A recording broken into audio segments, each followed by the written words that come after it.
Nous voulons savoir, est-ce que c'est obligé de payer la dîme? Et quand on paye la dîme, à qui revient cette dîme? Et quand on paye les offrandes, est-ce que c'est une obligation plutôt?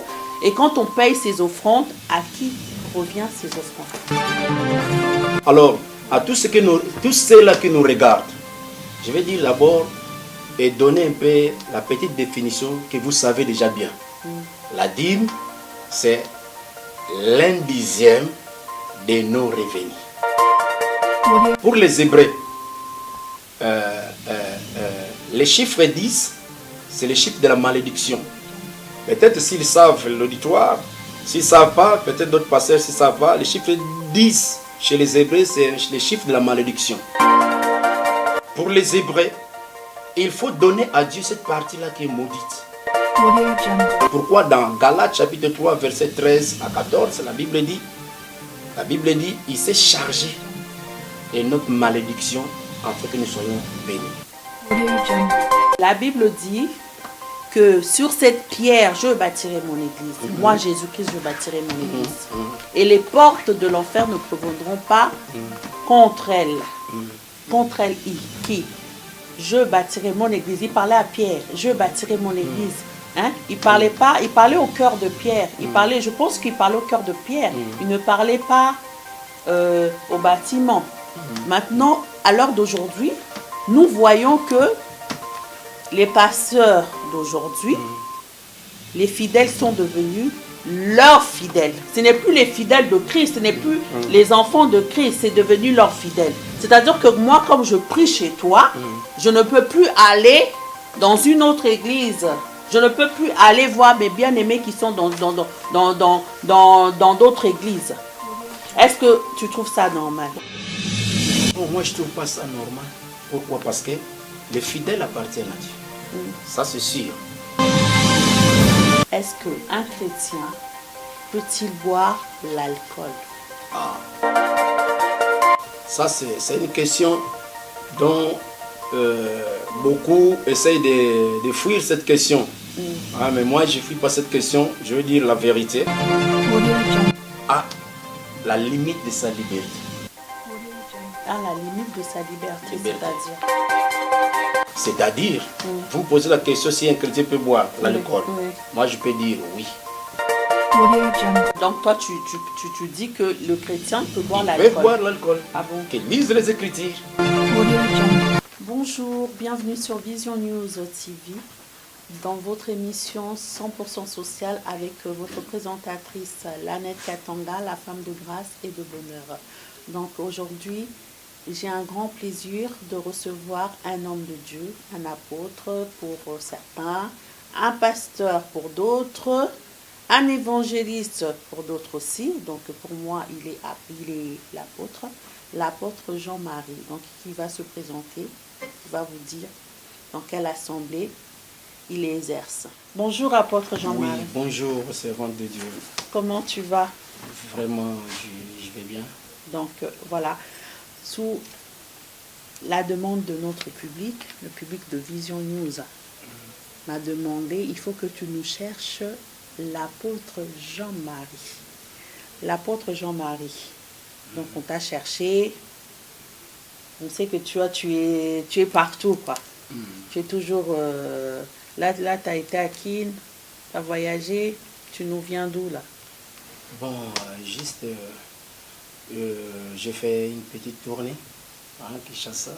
Et puis voilà, je suis de retour, ça fait déjà un bon moment.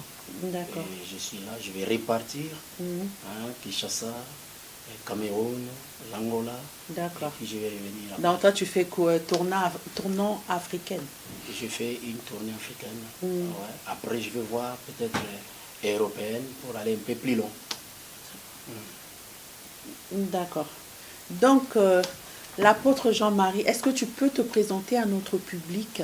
Oui, merci, la servante de Dieu. Vraiment, je m'appelle Jean-Marie Sakweno. Je suis apôtre.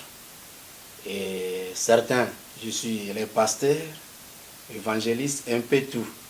Donc, je suis des natifs congolais. Et je suis venu en France, ça fait longtemps que je suis ici. Et je dirige la mission évangélique Orphée-Ciel pour Christ. Il veut dire organisation des fêtes au ciel pour Christ. Évangélisation de fêtes. Des fêtes au ciel pour Christ. Ah bon? Voilà. Pourquoi évangélisation de fêtes au ciel pour Christ? Donc juste, j'avais pris le verset de Luc chapitre 15, verset 7, si je me trompe. Et la Bible dit, lorsqu'une âme est gagnée au Seigneur, il y a une fête au ciel parmi les anges. Donc voilà, et cette fête-là, nous organisons cette fête ici, sur terre, afin que les âmes soient sauvées, soient guéries, soient délivrées. Donc c'est une fête. Parce qu'ici déjà c'est la terre, et si quelqu'un reçoit la guérison, c'est une fête. Si quelqu'un est béni, c'est une fête. Si quelqu'un reçoit Jésus-Christ comme Sauveur et Seigneur, c'est une fête. Donc voilà les buts de la mission que moi, je suis en train d'exercer sur cette terre. Donc voilà. D'accord, merci l'apôtre Jean-Marie pour ta présence sur le plateau de Vision News. Donc à la demande de notre public, nous avons plein de questions à te poser. Merci donc beaucoup. On va parler un peu de tout. On va parler de la famille. Donc dans 100% social, nous parlons de la famille, nous parlons de ce qui se passe dans la vie quotidienne en fait de l'homme. Donc on va rentrer une question qui m'a été posée. Donc la question concerne le mariage. Est-ce que c'est une obligation pour un enfant de Dieu de se marier dans une église? Bon, oui, merci. Parce que déjà, moi-même, je suis marié. Je suis père de 3 enfants. D'accord. Donc, vraiment, j'ai l'expérience déjà pendant 18 ans de mon mariage. Bon, vous venez de me poser cette question-là. Est-ce que c'est obligatoire, une chrétienne ou un chrétien doit se marier premièrement à l'église, c'est ça? Donc, je peux dire non. Parce que le mariage commence d'abord en famille. Quand on parle du mariage, c'est-à-dire c'est une alliance, c'est un pacte entre 2 personnes ou plusieurs personnes. Donc 2 personnes doivent s'entendre pour un jour qu'ils restent ensemble, vivre ensemble et rester ensemble jusqu'à ce que la mort peut les séparer. Donc voilà, pour moi, le mariage commence en famille, 2 personnes, et puis ces 2 personnes vont aller chez leur famille, c'est tous les 2 familles, et puis après ils vont évoluer pour aller peut-être recevoir la bénédiction de Dieu à l'église. Donc voilà ce que je peux dire. Donc recevoir la bénédiction. Donc c'est quel mariage que Dieu reconnaît dans ce cas-là? Donc le vrai mariage qui est reconnu premièrement, c'est le mariage, comme je peux dire, le mariage de la famille en fait. Le mariage de la famille. Voilà. Le mariage de la famille, c'est-à-dire? Le mariage de la famille. Donc voilà, le mariage familier. Mais le mariage familial, je ne sais pas, tu parles de mariage familial. Parce que chez nous en tant qu'Africains, en tant que Congolais... Si je peux dire, excusez-moi, c'est le mariage coutumier. Le mariage coutumier. Qui se fait parmi les 2 familles. Donc coutumièrement, les gens se marient dans la famille. D'accord, mais c'est quoi? Et pas bamindele, français, biso toyebi ke pas na bango ça mususu ba coutume les arrêter. Dans ce cas-là, Nzambe a reconnaître mariage na bango te.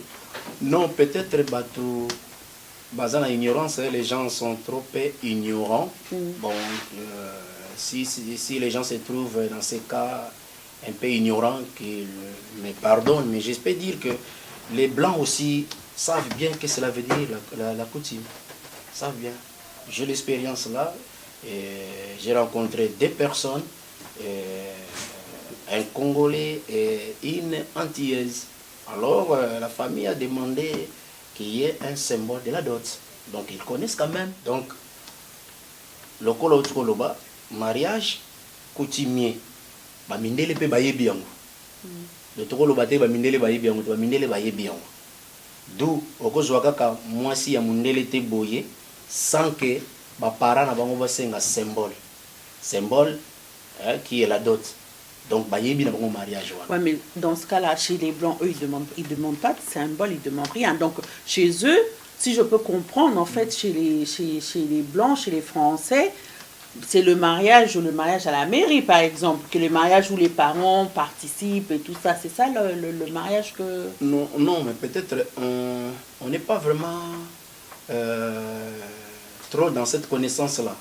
Pourquoi? Parce que là, les 15 là, le 15 là, il y a un de mes fils qui va se marier avec une Antillaise. Donc, et la famille a donné déjà la dot. Oui, mais là Voilà. les Antillais noirs, c'est comme s'ils descendent de l'Afrique. Bon. Donc peut-être c'est pour ça que dans ce sens-là, que eux ils ont demandé qu'il y ait un symbole. Mais au niveau maintenant, un blanc, Mundele, vraiment Mundele, peau blanc. Bon. Maintenant, quel mariage Systématiquement, peut-être, ça la ngote na ndenge biso, tout ça les lango kaka, non, faut jour boye to kende na dot. Mais systématiquement, Mindele, basenga ka dot. Basenga ka symbole. La dot, en fait, c'est un symbole. Basenga ka quand même quelque chose, oyo, na gré mon papa, ko senga tango mususu, bon, sombelanga yu whisky, sombelanga telle chose. D'accord. Donc c'est ça la dot qui est symboliquement. Donc, Mindele, basala ngo. Donc si je comprends bien, le vrai mariage, c'est le mariage que les parents approuvent. Bon, c'est ça. Ouais, c'est ça. Que les parents approuvent. Ce n'est pas le mariage que le pasteur approuve. Parce que nous voyons que, à l'heure actuelle, on voit maintenant qu'il y a des pasteurs qui marient les enfants d'autrui. C'est-à-dire que moi, je viens avec mon fiancé. Mes parents ne sont pas au courant que je suis avec un tel monsieur. On se présente devant le pasteur. On se marie. Maintenant, qu'est-ce que toi, tu as à dire par rapport à ça? Donc, moi, je peux dire par rapport à ça, c'est un peu archi faux. Un pasteur ne peut pas prendre en otage un mariage pour s'aider pour son fils ou sa fille qui prie dans son église. Non. Le mariage doit commencer d'abord entre des personnes.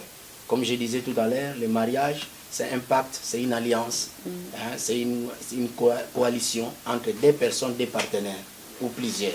Mais maintenant, si des personnes se rencontrent, ils doivent discuter ensemble et discuter ensemble et puis projeter un peu les projets d'avenir pour leur mariage, comment est-ce qu'ils vont vivre à la longue. Et puis, s'ils se mettent d'accord, ils vont aller chez les parents. Et les parents, si les parents acceptent, alors les parents vont demander ce qu'on appelle la dot. D'accord. Donc voilà, la dot, et puis la famille de l'homme va se préparer pour aller donner ce qu'on appelle la dot à la famille de la femme. Et non donc, pas voilà. le pasteur, c'est pas le pasteur qui ira...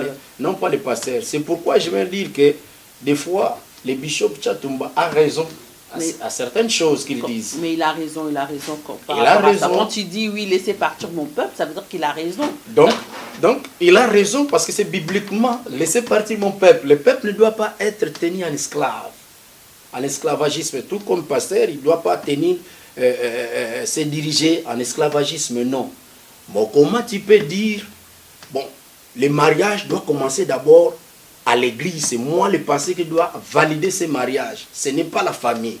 Et quand le pasteur dit ces choses... Parce qu'il y en a, ils disent que le pasteur, c'est comme si c'était Dieu, le représentant de Dieu sur la terre. Non, c'est pas dans ce sens-là. Parce que si Dieu ne bénit pas, ça veut dire que le mariage en question, il est mort. Non, pas dans ce sens-là. Parce qu'un chrétien, d'abord, il a l'Esprit de Dieu. Depuis qu'il a reçu Jésus-Christ comme Sauveur et Seigneur, le Saint-Esprit est venu dans sa vie.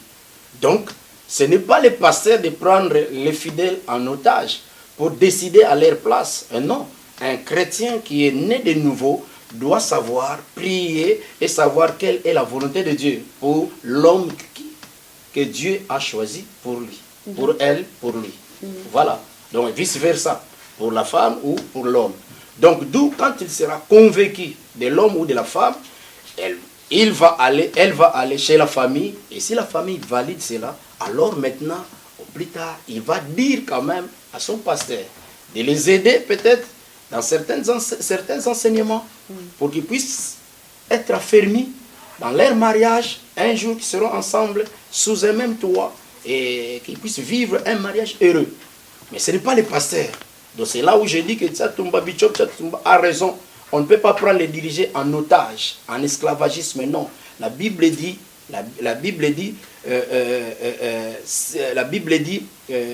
vous connaîtrez la vérité et la vérité vous franchira, vous rendra libre.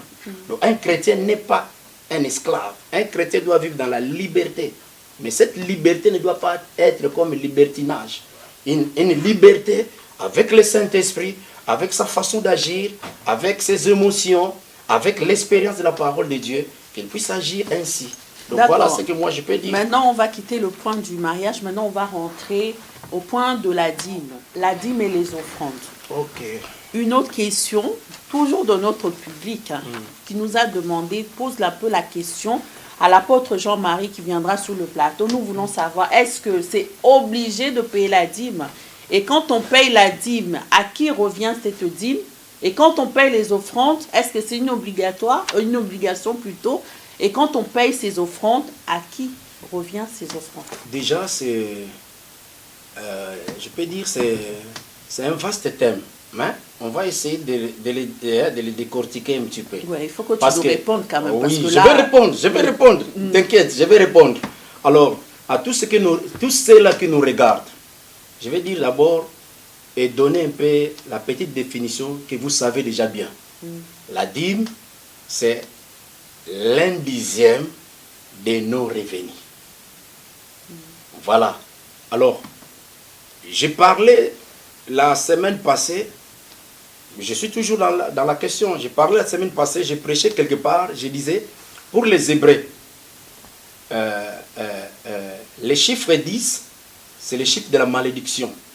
Peut-être s'ils savent l'auditoire, s'ils ne savent pas, peut-être d'autres pasteurs s'ils ne savent pas, les chiffres 10 chez les Hébreux, c'est les chiffres de la malédiction.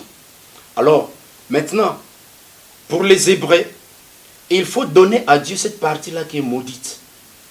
C'est pourquoi dans Galates chapitre 3, verset 13 à 14, la Bible dit, il s'est chargé de notre malédiction afin que nous soyons bénis. Alors, maintenant, cette malédiction-là, nous ne devons pas la garder. Nous devons donner ça à Dieu. C'est quelqu'un qui garde 1/10 dans sa vie. Donc, il garde la malédiction. Et quand je parle de la dîme, peut-être d'autres personnes ont parlé de la dîme d'une manière un peu tordue. La dîme, c'est 1/10 de nos revenus. Les revenus, c'est quoi? Les revenus, c'est ce qui tombe entre nos mains. Tout ce qui tombe entre nos mains. Tout argent qui tombe entre nos mains. C'est ça qu'on appelle les revenus. Alors, je peux te dire aussi, je peux leur dire aussi, quelqu'un ne peut pas dire parce qu'il gagne les RSA, il gagne RMI, il ne peut pas donner la dîme. Donc, c'est-à-dire la personne ne connaît pas encore ce que cela veut dire les revenus. Parce que c'est une somme qu'on donne aux gens qui ont droit à l'emploi. Peut-être ils ont travaillé, peut-être ils sont à la recherche de l'emploi, peut-être ils ont besoin d'être rémunérés. Alors si cette revenu-là tombe entre leurs mains, ils doivent enlever 1/10 et donner à Dieu. Mais donner à Dieu, mais Dieu on ne le voit pas. Donner, voilà. Quand tu parles de donner à Dieu, ça veut dire qu'à donner au pasteur. Voilà. Donner au pasteur. Je dis clairement, la dîme, on doit la donner au pasteur. Bah non. Et le pasteur, oui. Lui, dans sa vision, dans sa façon de faire les choses, il sait comment départir cette dîme. Dans l'ancien temps, il y avait aussi le veuve qui en avait aussi besoin. Mais dans cette époque où nous vivons, la dîme n'est pas obligatoire, mais c'est un acte volontaire. Quand tu es chrétien, quand tu connais Dieu, tu crains Dieu, c'est un acte volontaire que tu vas faire par rapport à ta dîme. Parce que tu connais Dieu, tu bénis Dieu. En quelque sorte, c'est une offrande que tu vas donner à Dieu. Et Dieu ne mange pas ces offrandes, mais Dieu a prévu ces offrandes-là, la dîme-là, pour que ses serviteurs puissent en bénéficier et d'autres catégories de personnes, comme les veuves, comme d'autres personnes. Pourquoi seulement les serviteurs qui doivent en bénéficier? Moi, j'ai vu dans la Bible nulle part où on a donné à Jésus-Christ la dîme. On a payé la dîme à Jésus-Christ. On n'a jamais payé la dîme à Jésus-Christ. Et pourquoi on doit donner à ces serviteurs de Dieu? Parce que nous voyons aussi dans la Bible que Jésus-Christ, lui qui est le maître par excellence, Jésus-Christ a travaillé. Pourquoi maintenant, à l'heure actuelle, nous voyons des pasteurs, beaucoup de pasteurs, ne travaillent pas parce qu'ils se disent que oui, Dieu m'a appelé à 100%, Dieu m'a appelé à temps plein. Mais ça veut dire quoi? Que les fidèles sont devenus des esclaves des pasteurs. Donc c'est eux qui doivent travailler pour nourrir le pasteur. C'est une question qui est mal comprise par les hommes, par les fidèles. Et surtout les païens en mettent un peu des ingrédients. Non, c'est Voilà. pas question de Parce faire, que- c'est des choses que Mais nous oui, voyons. mais oui. Pasteur. Et les païens mettent un peu des ingrédients. Mais je peux dire, il y a 2 catégories ou 3 catégories des hommes de Dieu. Il y a des hommes de Dieu qui sont élus de Dieu, appelés de Dieu, qui ont reçu l'appel de Dieu. Mais quand ils ont reçu l'appel de Dieu, il y en a d'autres. Ils travaillent à temps plein. Il y en a d'autres à mi-temps. Il y en a d'autres qui travaillent en plein temps dans le monde. Il y en a d'autres qui travaillent en plein temps dans les services de Dieu. Vous voyez? Donc, dans une église, il y a toute une organisation pour essayer un peu de distribuer cet argent-là de la dîme. Voilà. Mais sinon, la dîme ne paye pas la salle. Mais cet argent, moi je trouve Voilà. que cet argent, moi personnellement, je trouve que cet argent est mal départi. Parce que est mal reparti. Cela mal dépend. reparti. Non, c'est pas selon. Cela dépend, cela des c'est le églises. c'est le constat que public, Non, mais ainsi que moi-même, mais que nous avons fait. Écoutez, cela dépend des églises. Vous savez, il y a des églises et des églises. Chaque église a sa vision, je peux dire. Chaque pasteur a sa vision. Il y a des dénominations, des protestants, l'église des réveils, voilà. Ils ont leur façon de voir aussi les choses. Mais ne nous mettez pas dans un même sac. Parce qu'il y a aussi des catholiques, il y a des protestants, il y a des réveils, des églises de réveil. Il y a aussi, on peut dire, les baptistes. Il y a toute une catégorie des églises, des dénominations. Chaque dénomination a sa façon de faire les choses. Oui, mais voilà. non, moi, quand je parle, je te pose la question. Tu as la Bible entre tes mains, Bien je sûr. te pose la question par rapport à ce qui est écrit dans ta parole. Donc, je ne parle pas de dénomination, je parle de ce qui est écrit entre tes mains. Entre tes mains, il y a marqué que Jésus-Christ, le maître par excellence, a travaillé. Nulle part où nous avons vu Jésus-Christ aller payer la dîme. Déjà, Nous n'avons pas vu que Jésus-Christ a payé la dîme. dans Jésus-Christ, quand il était sur la terre, il n'a pas fondé l'église. Ça, déjà, tu dois comprendre. Bah, non mais non, mais quand écoute, on regarde aussi, quand écoute, on regarde dans l'Ancien Testament en question aussi, il n'y avait pas d'église. Non. Jésus-Christ, par l'exemple, par l'excellence, Jésus-Christ n'a pas fondé l'église. Mais dans l'Ancien Testament, les Israélites étaient un peuple choisi de Dieu. C'était une assemblée des Mais gens. c'est la même chose c'était une continuité quand Jésus-Christ est venu. Jésus-Christ s'est rendu dans le temple. Il aurait pu payer la dîme aussi dans le temple. Mais pourquoi il n'a pas payé la dîme? Peut-être la Bible ne nous a pas dit cela. Ah, ça, la il faut Bible ne nous a revoir pas dit cela. le Mais sujet. regarde d'abord dans Matthieu 23. Regarde Matthieu 23. Jésus qui dit ceci. Matthieu 23. Jésus n'a pas refusé la dîme. Que les gens payent la dîme à l'église. Il n'a pas refusé. Mais il a dit plutôt, vous pouvez payer la dîme. Vous pouvez faire ceci. Mais ce qui est aussi important, que vous soyez des gens qui craignent aussi Dieu. Que vous fassiez aussi la justice. Donc Jésus n'a pas condamné la dîme. Nous regardons la parole de Dieu dans Matthieu chapitre 23. Alors, il est écrit ceci, verset 23. Il dit ceci, malheur à vous scribes et pharisiens, hypocrites, parce que vous payez la dîme de la menthe, de l'année et du cumin, et que vous laissez ce qu'il y a de plus important dans la loi. Et les droits, la miséricorde et la fidélité. C'est là ce qu'il fallait pratiquer sans laisser de côté, le reste. Je pense que c'est clair. Jésus a dit, les scribes, les pharisiens, vous payez la dîme. Oui. Mais vous avez oublié encore de pratiquer la justice. Ah ben, c'est ce qui se passe aujourd'hui dans les églises. Beaucoup de pasteurs, on paye la dîme dans les églises, on paye les offrandes dans les églises. Et au milieu de la même Bible que tu tiens là, la Bible dit que au milieu d'eux, dans l'assemblée des saints, au milieu d'eux, il n'y avait pas d'indigènes. Il n'y avait pas des pauvres, il n'y avait pas en fait des gens qui mouraient de faim. Or, qu'est-ce qui se passe dans les églises d'aujourd'hui?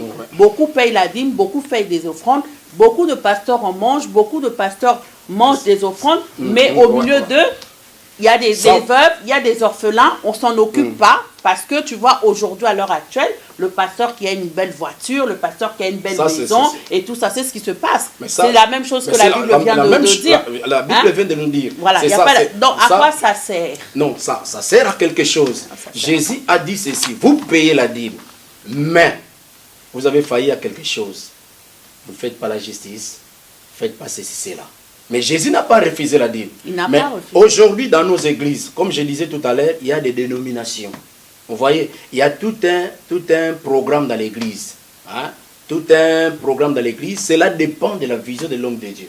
Vous voyez, la dîme... Oui, mais ce n'est pas la vision. Nous ne marchons pas selon la vision de l'homme de Dieu. Nous marchons selon la vision de Christ. Mais c'est ça. Je peux dire, quand nous marchons selon la vision de l'homme de Dieu puis seulement la vision dans la parole de Dieu. Mais maintenant, selon l'homme, des façons qu'il dirige son église, l'église que Jésus lui a établie, Dieu lui a établi dans l'église.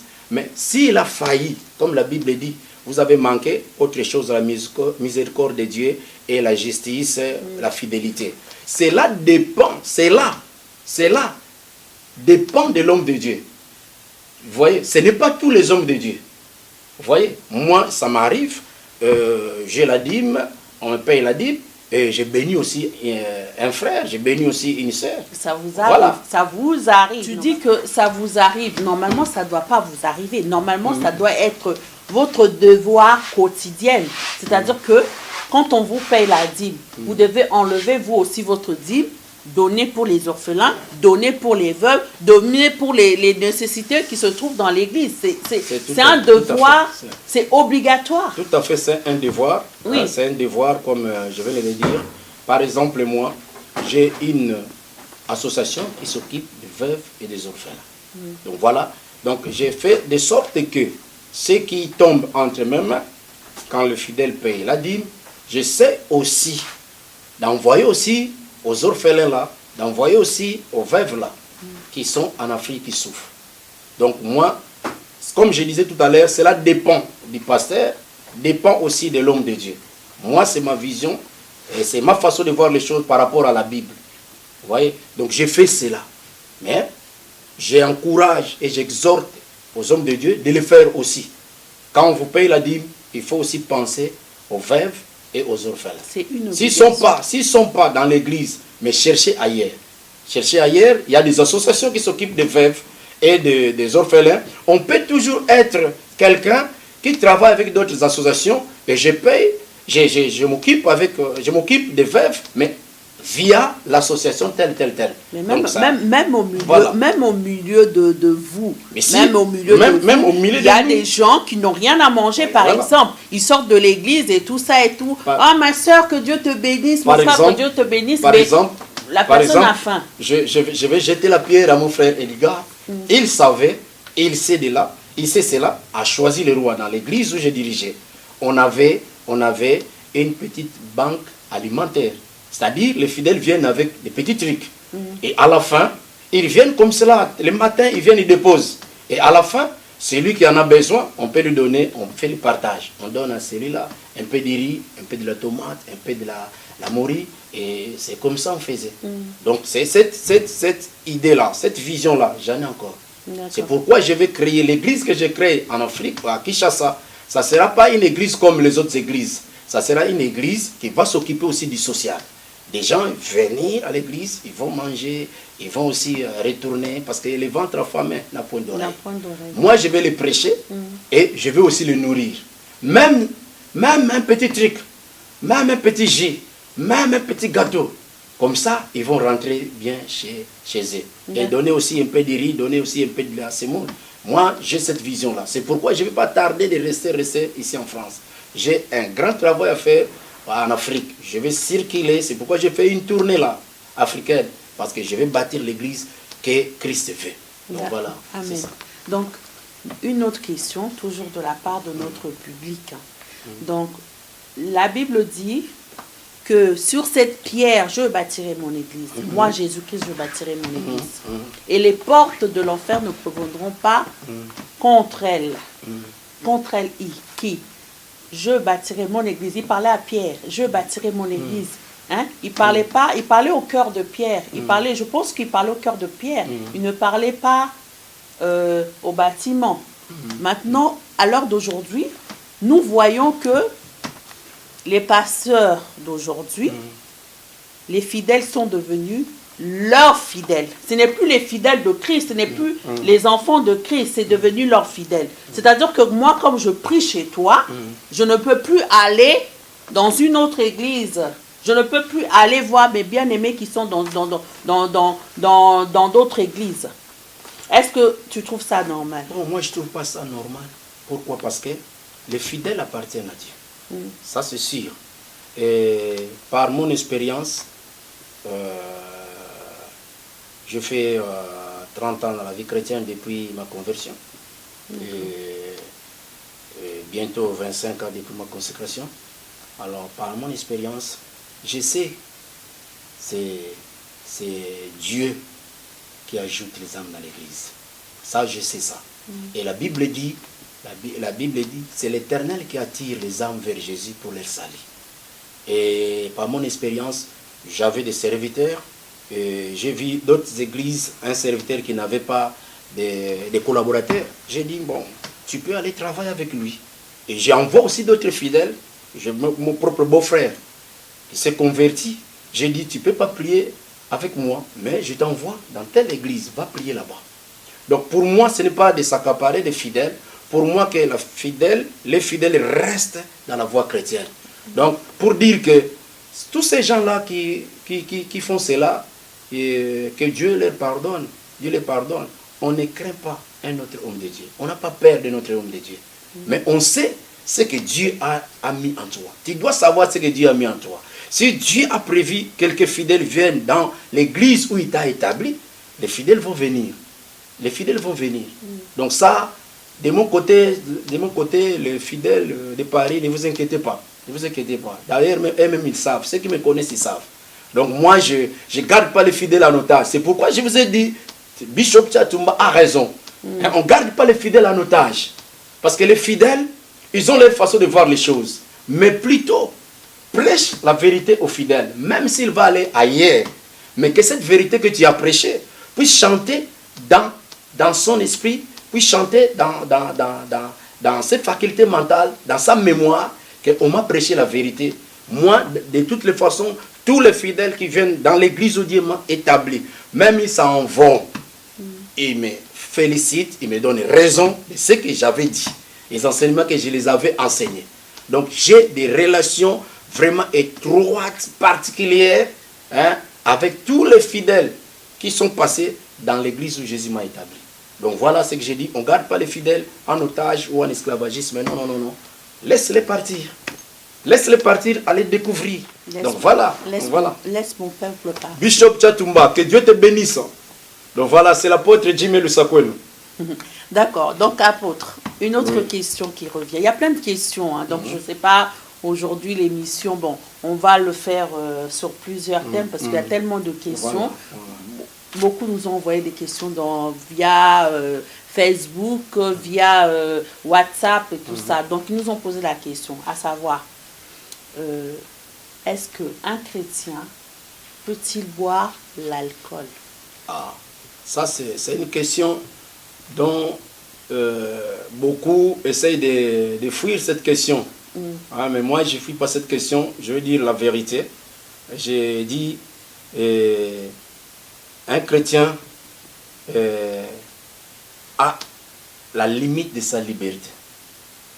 À la limite de sa liberté, c'est-à-dire? C'est-à-dire, vous me posez la question si un chrétien peut boire l'alcool. Moi, je peux dire oui. Si ça peut choquer les gens, mais qu'ils lisent les Écritures.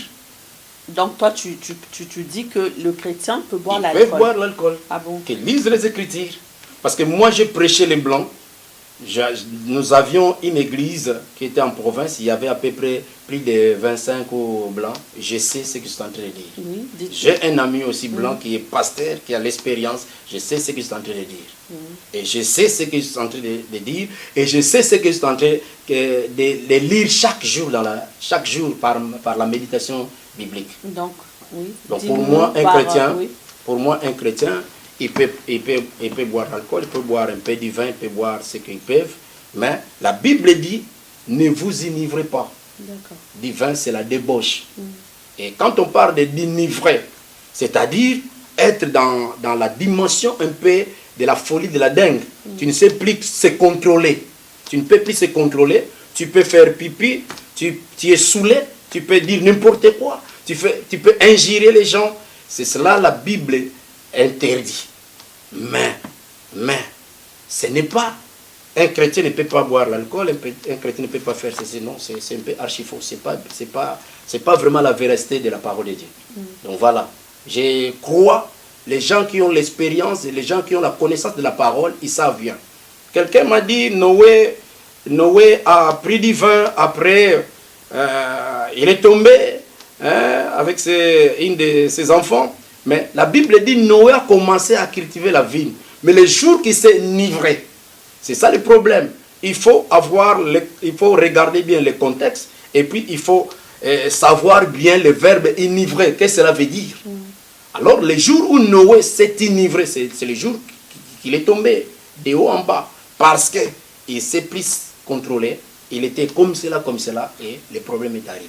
Oui, mais là, donc, voilà. Il y a des gens, ils peuvent boire un verre. Il y a des gens qui boivent un verre et après, ils ne peuvent plus se contrôler. Mais comment savoir maintenant? En fait, servant de Dieu, ce n'est pas une obligation qu'un chrétien puisse boire de l'alcool. Oui. Pourquoi? Parce que les gens, dès leur naissance, dès leur jeunesse, ils ne buvaient pas. Donc, pour ces gens-là, tu ne peux pas lui dire, moi, parce que tu es chrétien, tu peux boire l'alcool. Non. Ils ne boivent pas l'alcool. Donc, laisse ces peuples-là, laisse-les dans la liberté. Mais il y en a des gens, avant de se convertir... mais si par exemple, aujourd'hui, moi, je ne buvais pas d'alcool, bon, je me suis dit, bon, je vais quand même prendre un verre, et que ce verre-là, là, commençait à me tourner la tête, verre là. Donc, ça veut dire que j'ai péché. Alors, ne bois plus l'alcool. Ça veut dire que non, mais à partir de un verre là, que ça m'a tourné la tête, ça veut dire que j'ai péché ou... Tu as péché en quoi? Tu vas pécher tout simplement lorsque tu débordes dans ton comportement. Mais si tu débordes dans ton comportement, par exemple, tu as bu et tu es un peu saoulé, ça te tourne la tête, tu ne peux pas prier, tu ne peux pas faire ceci, alors laisse tomber l'alcool. Dans quelque sorte, tu as commis une erreur parce que tu ne savais pas. Mais tu as bu, tu ne savais pas, ça va t'empêcher de prier. Mais cela ne veut pas dire que tu vas aller en enfer. Non. Tu ne vas pas aller en enfer, non. D'accord. Ah non. Et d'ailleurs, même dans la Bible, même dans les qualités des diacres, les qualités des diacres dans Timothée, la Bible dit que les diacres ne soient pas adonnés au vin. Qu'ils ne puissent pas aller dans les dérapages de boire que du vin. C'est-à-dire aussi, ils peuvent boire, mais ils ne peuvent pas aller au-delà pour qu'ils ne fassent pas n'importe quoi. Donc voilà, qu'ils doivent garder leur comportement comme il se doit. Donc voilà, c'est tout simplement tout ce qui nuit est mauvais. Tout excès nuit. Voilà. Quand il y a l'excès, c'est là où il y a le péché. C'est là où il y a la nuisance. Donc voilà un peu ce que j'allais dire. C'est vrai qu'il y aura des divergences parmi d'autres. Mais moi, j'ai dit ce que je sais dans la Bible, ce que je connais dans la Bible. Donc voilà un peu ce que je vais dire là-dessus. D'accord, pasteur. Voilà. Merci d'avoir répondu à nos questions. Donc, d'autres questions qui arrivent. Oui. Je ne sais pas jusqu'où. Pasteur, donc, j'avais encore une autre question, toujours du public. Donc, on avait vu, en fait, on avait remarqué lorsque notre sœur Marie Missam était décédée, il y avait plein de pasteurs qui se sont levés à dire que oui, cette femme est partie en enfer parce que c'était une femme qui marchait avec les païens, parce que c'était une femme qui avait une vie un peu bizarre.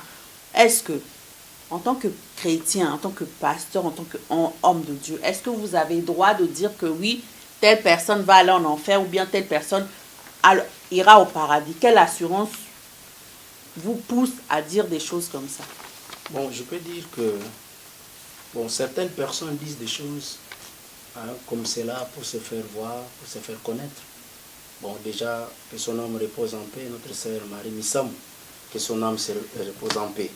Mais aucun chrétien peut juger quelqu'un comme cela, elle va aller en enfer, voilà. Non. Étant chrétien, nous devons savoir se réserver pour faire un jugement. Nous avons le juste juge qui est Jésus-Christ. Peu importe, il était chrétien, mais moi je sais, un chrétien qui a reçu Jésus-Christ comme sauveur et Seigneur, la Bible dit, si quelqu'un a le Fils, a la vie éternelle. Voilà. Donc si nous avons Jésus, nous avons la vie éternelle. Mais maintenant, les gens qui disent beaucoup de choses comme cela, moi j'ai un peu mal au cœur pour ces gens-là. J'ai mal au cœur. Parce que la personne seule, le juste juge, c'est lui qui connaît. C'est lui qui va aller en affaire. Mais nous avons cette assurance-là. Nous avons cette assurance-là. Lorsque nous recevons Jésus-Christ, Seigneur et Sauveur, nous avons la vie éternelle.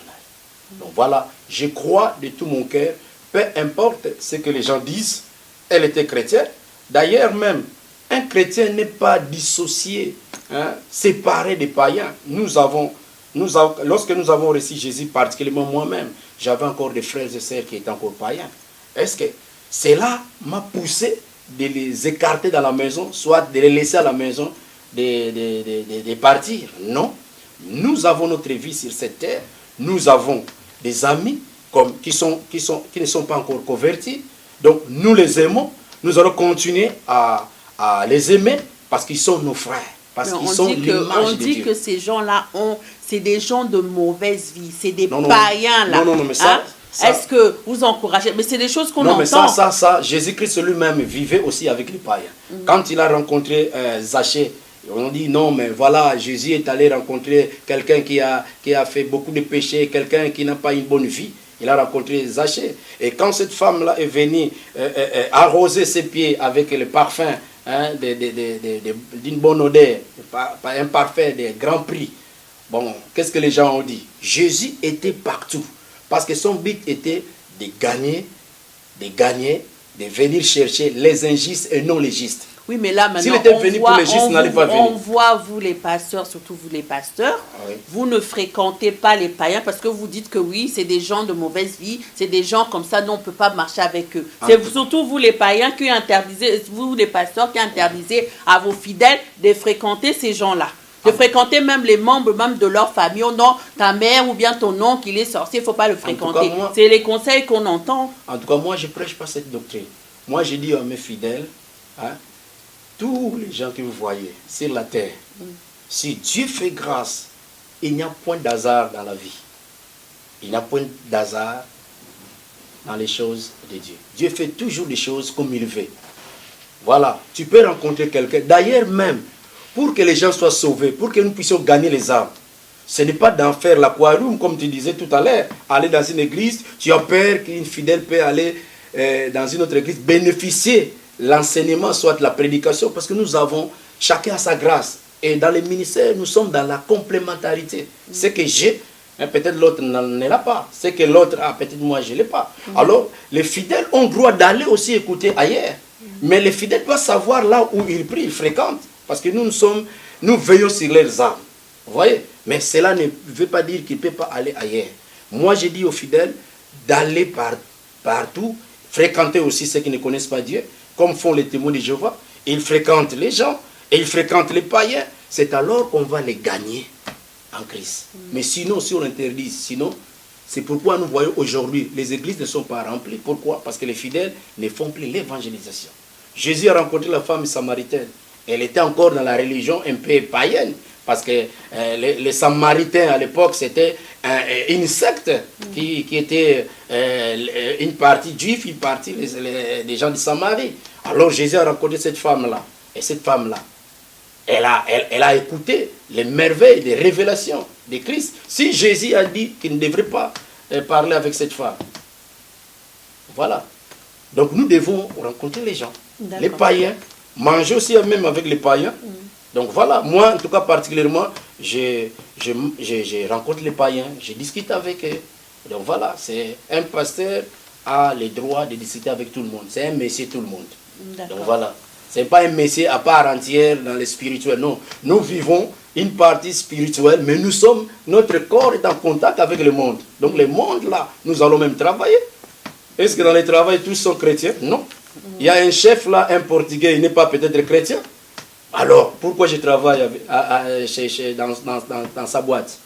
Alors, je dois fréquenter, je dois lui parler, je dois faire la sympathie avec lui. Donc, vous voyez, on n'a pas de barrière avec les paris. D'accord.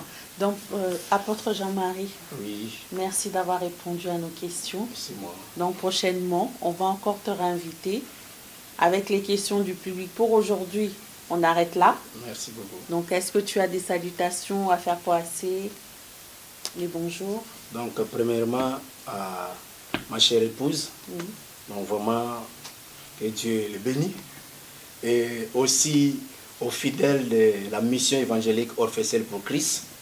Et la cellule qui se trouve à Kinshasa, que Dieu puisse le bénir aussi. Amen. Donc voilà.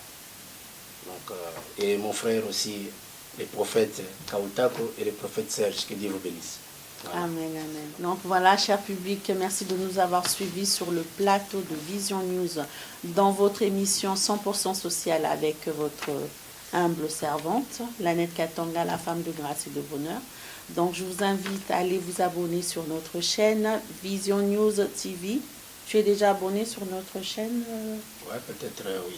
Ah non, pas peut-être. Il y a marqué abonné en rouge. Voilà. Il faut aller taper sur YouTube. Tu tapes Vision News TV. Vraiment. Et après, il y aura abonné. Il faut cliquer dessus en rouge, abonné, et tu seras abonné. Et ça, j'ai capté 5 sur 5. Voilà. Donc, mes salutations à la famille Katanga. Mes salutations à Bisou Choki, Angèle Tilanda. Mes salutations à tous les enfants de Dieu. Mes salutations au peuple congolais et à tous les Africains. Des gros bisous chez vous. Oui, Je pasteur. veux saluer quelqu'un qui est cher.